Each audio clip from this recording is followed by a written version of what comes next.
Рано означава да я вземеш докато топката се вдига след тупкането. Ти мина с тялото, обаче топката вече тръгваше да пада.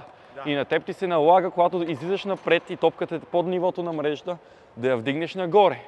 И при положение, че ти не остана ниско долу с краката, да я дигнеш само с китката и да продължиш, а ти я дигна по този начин, ти създаваш парабола в топката. Което аз ти го обяснях предния път. Да. Когато тупне, ти тичаш напред, обаче тя ми идва високо.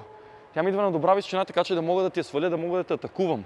А трябва, когато ти излизаш, да ми я направиш по-остра, така че тя да ми стои ниско долу и аз да трябва да ти я вдигна. Затова, дори топката да е под нивото на мрежата, когато си вътре в корта, имаш ли такава ситуация? Ниска топка, вътре в корта, краката остават долу и я теглиш с китката, теглиш с развъртането, но не се изправяш. Дигнеш ли се горе, вече трябва да я удариш по-леко. Разбираш ли? А най-добрият вариант е да я вземеш веднага след тупкането, докато се вдига по възможност над нивото на мрежата. Или на нивото на мрежата, за да удариш отзад или отгоре и да тръгнеш напред. По този начин тя ще е по-бърза и по-остра, по-малко вероятност да я хвана.